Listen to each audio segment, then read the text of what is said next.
بسم اللہ الرحمن الرحیم۔ السلام علیکم، ہمارے چینل پر خوش آمدید۔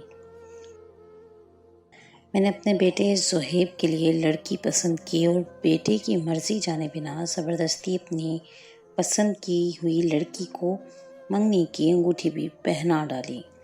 میں اپنی اس فتح پر بہت خوش تھی۔ بیٹے کے چہرے پر اداسی تو تھی، مگر میں نے سوچا کہ وقت کے ساتھ ساتھ اس کا دل بھی اپنی منگیتر کے لیے راضی ہو جائے گا۔ مگر چند ماہ بعد ہی میرا تابع دار بیٹا اپنے ساتھ ایک لڑکی کو لے آیا اور بولا، ماں یہ آپ کی بہو ہے۔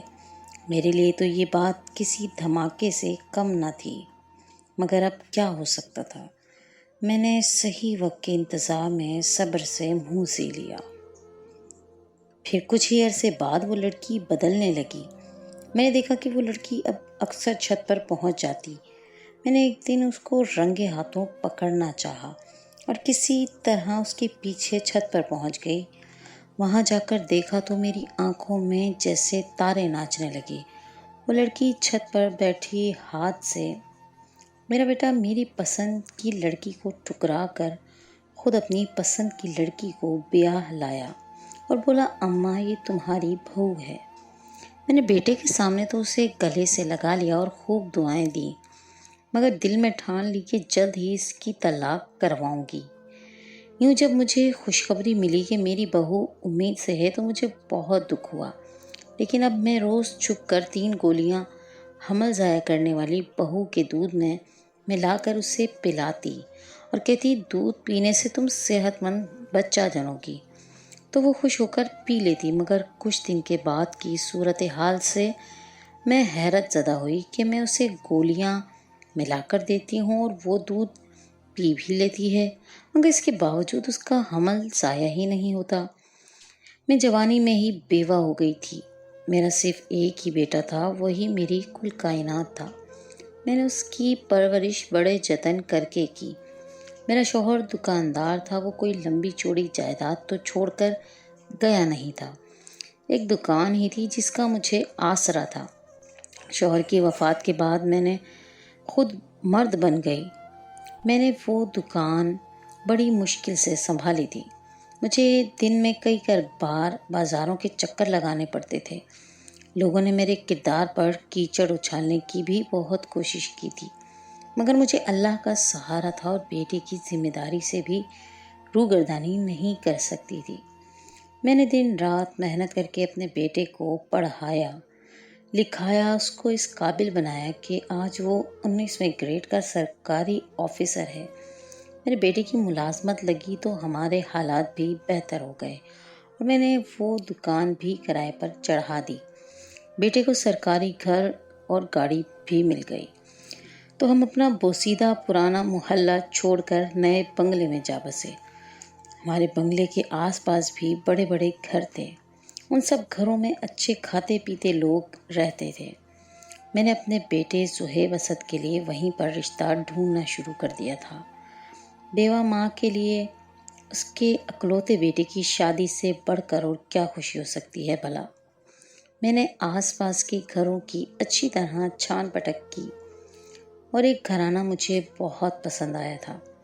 لڑکی اکلوتی تھی، باپ کسی محکمے کا ریٹائرڈ آفیسر اور ماں کالج کی پروفیسر تھی۔ ان کا جو کچھ بھی تھا ان کی اپنی اکلوتی بیٹی کا ہی تھا۔ ان کی طرف سے مجھے لمبے چوڑے جہیز کی توقع بھی تھی۔ جہیز کے علاوہ بھی مجھے امید تھی کہ شادی کے بعد بھی اس کے والدین اپنی اکلوتی بیٹی سے ہاتھ نہیں کھینچیں گے۔ میں نے رشتے کی بات چلائی تو انہوں نے بھی آگے سے سو بسم اللہ کہا۔ میں اپنے زہیب اسد کے نام کی انگوٹھی اس لڑکی کو پہنا بھی آئی تھی۔ میں نے اپنے بیٹے کی شادی کے بہت سے سپنے دیکھے تھے، بہت سے ارمان دل میں سجا کے بیٹھی تھی، لیکن شاید میری قسمت میں یہ خوشی لکھی ہی نہیں تھی۔ زہیب اسد جانتا بھی تھا کہ میں نے اس کے لیے ایک لڑکی پسند کر رکھی ہے۔ میں نے تو اس کی انگلی میں اپنے بیٹے کے نام کی انگوٹھی بھی پہنا دی تھی، لیکن زہیب اسد نے میری بات کی ذرا بھی لاج نہیں رکھی۔ یوں کہ ایک دن زہیب اسد اپنے ساتھ ایک لڑکی کو لے آیا۔ اس نے مجھے بتایا کہ امی یہ آپ کی بہو ہے۔ یہ بات میرے لیے ناقابل برداشت تھی۔